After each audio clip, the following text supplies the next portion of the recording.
Coming up on Cronkite News, Arizona students gathered at the state capitol to make their voices heard on pending legislation. Plus, we'll speak with the artist behind an art project that portrays the hardships migrants crossing the border face. And later, a group of Phoenix designers is making sustainable clothing one stitch at a time. Cronkite News starts now.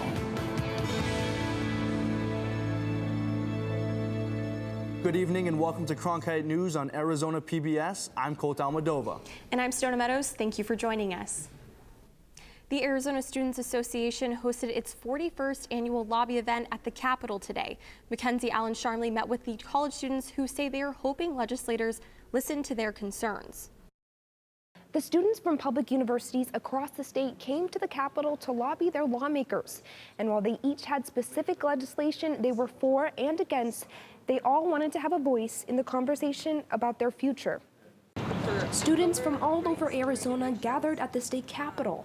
Their goal, to advocate for affordable and accessible higher education in the state. We're here telling the state legislator fund the university so that we can subsidize tuition, we can bring costs down, so that we get more students out to going to the university, so that, we can get more college educated students. Every year, the Arizona Students Association chooses bills to advocate for. And this year, bills on social justice, voting rights, and appropriation were of the most student impact. HB 2161, a parental rights bill that would make it illegal for teachers to withhold information from parents regarding a student's gender identity, is one bill ASA considers endangering. As a part of the LGBTQ community, that's a really important issue for me. I think protecting our students, protecting our LGBTQ students from attacks like this is super important. Another bill of student concern, HB 2317, which allocates over $150 million to border security. It's really frustrating, honestly, for them to think that border security is the main issue in border towns. Our argument is that that should be used for education purposes. ASA says education funding is vital to student success. Overall, they just want to be a part of the conversation. I would say it's very important that they know that we give them the power that they have, that they work for us. And this is kind of a reminder to remember who you do work for. You can't pass these laws that aren't to our benefit and almost make our lives impossible. So this is kind of like a little reminder, humble yourselves, we still exist. One thing that gives these students confidence is that a number of the ASA alumni are now in positions of power, including being in the legislature. They note everyone was a student at one point in their life. In the newsroom, Mackenzie Allen Sharmley, Cronkite News. A bill that would require teachers to post their lesson plans and materials online has made its way over to the Arizona House of Representatives after being approved by the Senate. The bill is an effort to increase transparency between the schools and parents. The Republican sponsor of the bill says that it's time parents get the full story when it comes to what their children are learning in school. The bill has been assigned to the House Committees on Rules, Education, and Appropriations. It would need to be approved by all three committees before it is heard by the entire House. If the bill is approved by the House, it goes to the governor's desk. A wildfire has broken out in Pima County near Presamito Peak. The wildfire has remained active over the course of the past few days and has grown to over 2,000 acres. The Presamito Peak fire marks the first significant Arizona wildfire in 2022. The fire is in a remote area approximately 20 miles north of Sassabee, but ground crews and aircrafts are working to protect nearby infrastructure. Officials say that gusting winds across southern Arizona are driving the wildfire's growth. So far, no evacuation orders have been issued.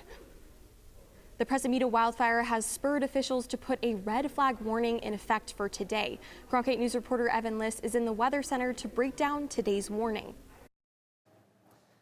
We have red flag warnings up all across the southeastern portions of Arizona. You can see all this purple down here. That indicates critical fire weather or danger. And in a red flag warning, it's a two-part equation. You have high winds as part of it, all these purple and red hues on this map. This indicates high winds, not just speeds, but gusts as well will be higher than this.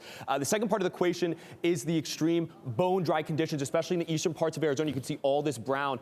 That represents really, really dry air in general. So what to do under red flag warnings? Fires can start and spread very quickly. Be careful with open flames outdoors. If you're done with the fire, make sure to extinguish it completely, and be careful around dry vegetation with lawnmowers or cars. Back to you, Colton Sedona. Some artists have created art inspired by what they have seen and found on the Arizona desert border. Cronkite News reporter Valeria Rodriguez shows us how they incorporate these items into a work of art, illustrating the struggles of migrants. From combs to backpacks to Bibles to even drawings from small children, these are just a few things that migrants have left behind as they cross the Mexican border.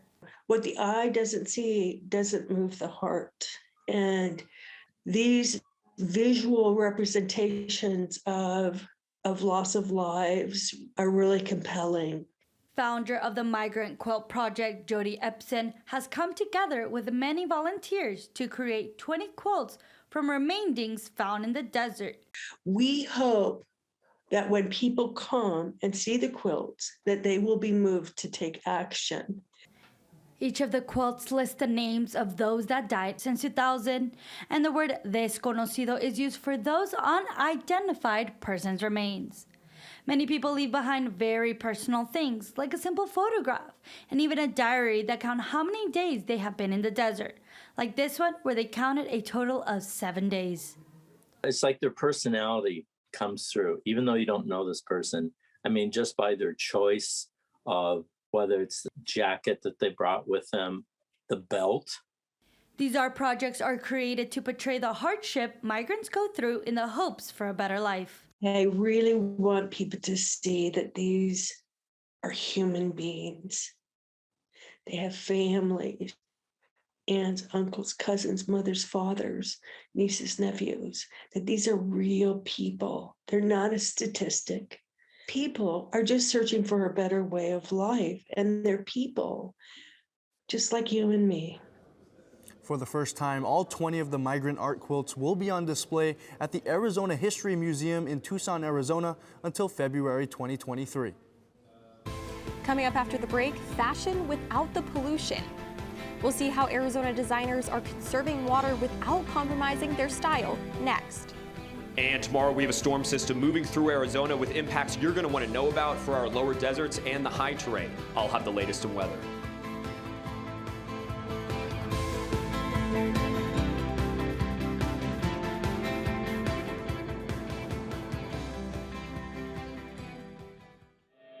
Cronkite News is more than your local news station. Through our innovative ideas, we create new ways to connect with our viewers and have their stories be heard. Our cutting-edge technology allows us to take a deeper dive into seeking the truth and delivering new perspectives.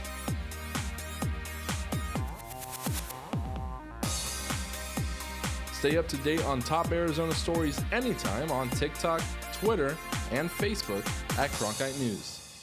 It's prime time on your time. Watch Prime Afternoons every weekday on Arizona PBS. Did you miss a show in the evening? Then catch up on Prime Afternoons. Your favorite dramas. No more bloody heroics. Antiques Roadshow. Really? Nature and Nova.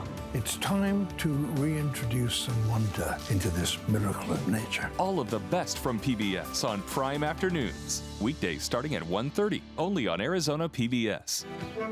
Every day I wake up, my first thought is, how can I serve this community? The biggest hurdle was not taking PTSD personally.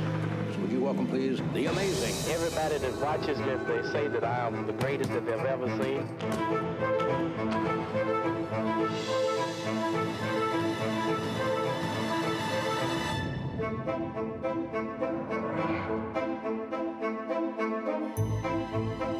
Here we go, lights up. Whoa. As artists, we conduct our educations in public. You can never know whether it's going to be a success. One just has to risk it. It's you and the work and the place. It's a very particular relationship. Here's our lens. Tell us what you think. Friday night at 9 on Arizona PBS. It may be harder to find baby formula on store shelves. A massive baby formula recall paired with a nationwide shortage has begun to worry parents. With the COVID-19 pandemic making manufacturing issues worse, hospitals are also seeing the struggle. The recall came after several babies became sick from various Abbott plant formulas. According to the FDA, the plant did not maintain clean surfaces when handling the powdered formula. In the meantime, doctors recommended parents check with their pediatricians for extra formula cans or checking smaller stores and pharmacies. It takes 1,800 gallons of water to produce one pair of jeans. The fashion industry has some work to do when it comes to being eco-friendly, but Cronkite News reporter Peyton Major found a few places in our backyard that are making clothes sustainably. Arizona is making waves in the sustainable fashion industry. Fabric, a nonprofit, guides small businesses to create eco-friendly products from the start. Fashion is the second most polluting industry on the planet. It's second to the oil industry and probably catching up very fast. And so it's ready to be, disrupted. Fabric gives people a place to work and bring their ideas to life. Using their new Cornet Presto printer, they're able to create water-free, personalized designs with less labor than traditional clothing production. And they are the first in the nation to do so. This kind of technology sets small businesses up for success. The good news is that fashion as a whole, the whole industry has had a wake-up call. And so there's more and more options. They're really being more conscious in how they're actually making the fabrics so that then the end product is also, more sustainable. Shopping in mind can be difficult with the increase of greenwashing. Companies are stating that they have sustainable practices, that they're transparent. It's just a statement. Not all of us have the time to sit here and research everything that we purchase. Abril says sustainability isn't just about using recycled materials, but it can be about ethics, workplace conditions, and fair wages. Another company, Live Tall, has found success in making their apparel to order and donating fabric scraps to a local nonprofit. I literally work shoulder to shoulder with my pattern maker. I know I can go in and say hello to the people who are making my clothes. Zadrali says the first step to shopping sustainable is being aware of your purchases and where they come from. Peyton Major, Cronkite News. Starting April 15th, Fabric is hosting their annual Eco Fashion Week. One event to look forward to is their Refabricate Fashion Show, featuring apparel made with donated denim scraps.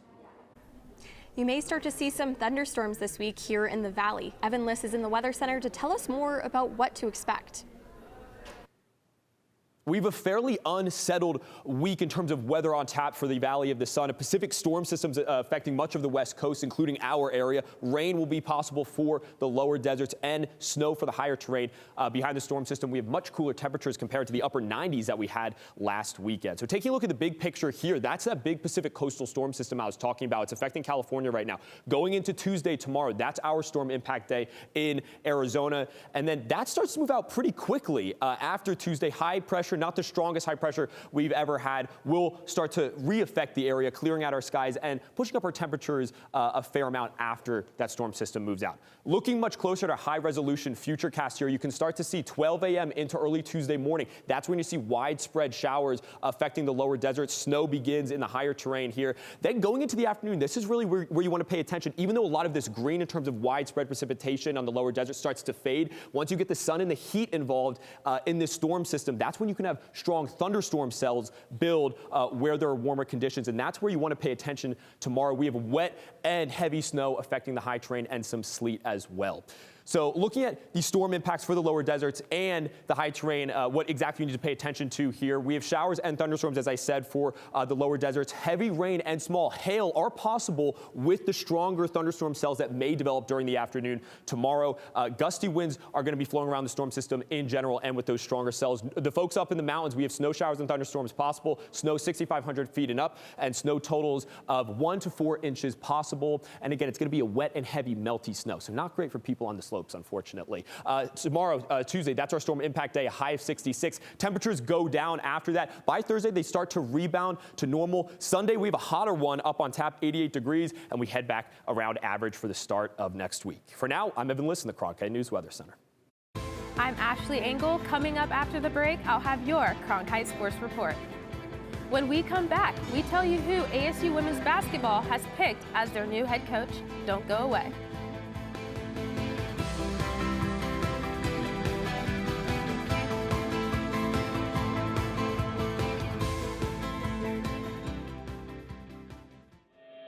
Cronkite News is more than your local news station. Through our innovative ideas, we create new ways to connect with our viewers and have their stories be heard. Our cutting-edge technology allows us to take a deeper dive into seeking the truth and delivering new perspectives.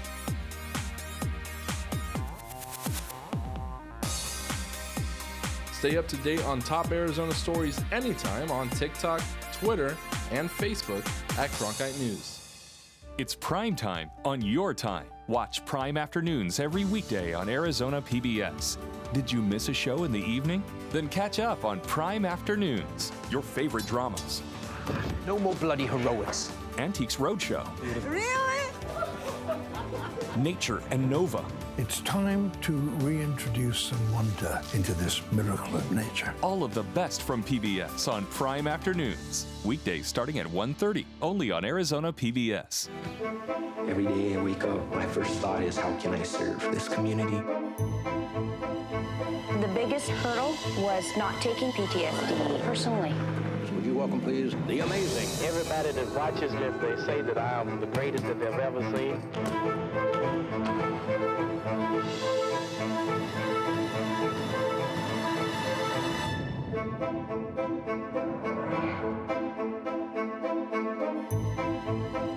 Here we go. Lights up. Whoa. As artists, we conduct our educations in public. You can never know whether it's going to be a success. One just has to risk it.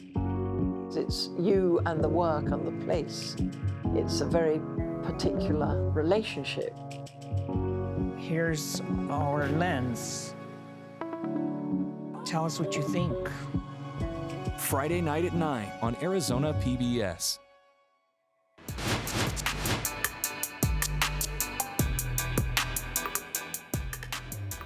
Welcome back to Cronkite News. I'm Ashley Engel, and this is your Cronkite Sports Report. The wait for a new ASU women's basketball head coach is finally over. The university announced it has hired Natasha Adair, who is coming off of 5 seasons at Delaware, where she led the school to its first NCAA tournament appearance in nearly a decade. Adair takes the position held by Charlie Turner Thorne, who retired after the season. She becomes the first Black woman to lead the program and brings over 20 years of coaching experience with her to Tempe. During her time at Delaware, she led the program to a conference title last season.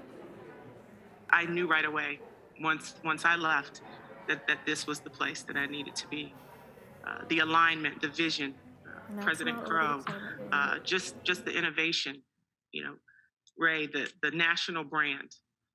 ASU is a place that everyone can call home. And that's not all the excitement around Sun Devil athletics. The 17th ranked softball team swept 14th ranked Arizona this weekend in a Territorial Cup series, which included a perfect game by ASU pitcher Marissa Skold yesterday. Saturday's 11-0 victory marked the first time ASU has shut out Arizona since 2011, and Sunday's game was the 11th straight win for the team. ASU men's swimming team put on a show at the NCAA National Championships, including a 6th place overall finish and 2 individual titles from swimmer Leon Marchand. The 6th place overall finish is the highest for the Devils in 40 years, and Marchand's time in the 200-meter breaststroke was the 2nd fastest in NCAA history. The Suns got a huge win last night, 114-104 against the 76ers, and are now on an 8-game win streak. Newly named Western Conference Player of the Week Devin Booker led the team with 35 points, and Chris Paul got a double-double with 19 points and 14 assists. It's Paul's 2nd double-double after coming back from an injury, and he is still trying to get back into his normal rhythm. I'm just trying to get my win. I be tired out there a little bit, but it's getting better. It's getting better, and I don't know, just trying to get a rhythm, get in the flow. The guys stayed in a great rhythm when I was out all those games, but even before I went down, we went. The Arizona Diamondbacks are staying in the headlines as well as the regular season approaches. The team announced they've signed star second baseman Ketel Marte into a 5-year, $76 million contract extension, which will keep the infielder in the Valley through 2027. The team initially acquired Marte from the Seattle Mariners in a trade. Since then, the 28-year-old has become a centerpiece of the team's plans for the future after finishing 4th in the National League MVP voting in 2019. The Diamondbacks begin their season on April 7th against the Padres. Going to the ice, the Coyotes lost to the Jets last night in overtime 2-1. The Jets were able to get on the board first, but then forward Nick Ritchie was able to put the puck in the net in the 3rd period to force the game to go into overtime. Coach Andre Tourigny was happy of the team's performance and said the team looked better. We battled hard, during the entire game, but I think mentally we got better in the second and the third, and we played really well. I'm really happy about the way we battle. I think we were tough to play against. We were down our opponent. We could see the other side. They were tired at the end, and it was a good game. Right winger Phil Kessel moved up in the rankings for the 2nd most consecutive games played, passing Doug Jarvis with 965 games. Kessel began his streak in 2009. Now, a lot has happened since then, including the release of Instagram and Drake's debut album in 2010, the Hunger Games movie in 2012, and the Suns drafting Devin Booker in 2015. And let's not forget the release of TikTok in 2016. She's a mother of 2 and works 2 jobs, but this Tucson fighter has her sights set on big things for her MMA career. Cronkite News reporter Parker Dunn gives us a look at her journey and what the future holds. Rosalind Chavira's path to the MMA world was an eventful one. It started when she was young and used to get into fights at school. My brother would get bullied a lot in elementary school, and when we were younger, he wouldn't really defend himself. I felt bad for him, so I would defend him. The fights escalated to a point where Chavira's mother had to step in. One day, the cops were called, so she was like, all right, that's it, I'm taking you to the boxing gym. Started training, and I didn't start competing until I was 19, but I started training when I was 14. Soon after her introduction to boxing, Chavira became pregnant and gave birth to her daughter when she was 15 years old. This presented challenges in pursuing her new passion. I knew that everybody around me was like, all right, you're done. You're gonna be a mom now. And in my mind, that was my priority, but I always knew that I was gonna keep going. After having success in boxing and even winning the Arizona State Golden Glove competition in boxing in 2017, she decided to make the transition over to the MMA. The gym that I was training at was half MMA, half boxing. And I would see the MMA fighters train all the time. And then I just thought to myself, I want to try it one day. I reached out to one of the coaches and then I started right away. Chavira now balances training while raising her daughter, a process she feels helps make her a better mom. It's taught me discipline and hard work, and I'd like to lead by example. Chavira's training coach at Dominate Fitness and MMA sees her discipline on full display every day. She's actually a lot of fun. She's probably the easiest out of the team to train with because of her attitude, her personality. It just makes it enjoyable. No matter how hard the practice is, she keeps her head down and just treks through, no problem. Chavira got into boxing while helping protect her brother, and now is hoping to serve as a role model to her daughter through MMA. In Tucson, Parker Dunn, Cronkite News. That's all for today's Cronkite Sports Report. Back to you, Colton Sedona. An actor from Arizona made history at the Oscars. We take a closer look at how this moment gave representation to the deaf community. Cronkite News provides students at ASU's Walter Cronkite School of Journalism with the opportunity to gain real-world experience in the newsroom. At Cronkite News, our students produce professional content for audiences by taking on all roles, whether they be reporting, anchoring, producing, or studio production. Each department gives students first-hand professional newsroom experience. For more information, visit cronkitenews.azpbs.org. I was so excited when I learned that I was going to be the next moderator of Washington Week. I was incredibly lucky to be mentored by Gwen Ifill, and what that gave to me was this confidence that I could be my full self and that I was deserving of whatever spaces I was in. Welcome to Washington Week. I also feel this great joy in taking the helm of Washington Week, knowing that I can mold it and make it my own, but also make sure that it is still within the legacy and the tradition that made it so great for all of these years. Troy Kotzer from Mesa, Arizona, became the second actor who is deaf to win an Academy Award at the 2022 Oscars ceremony. His co-star Marlee Matlin was the first actress who was deaf to receive an Academy Award in 1987.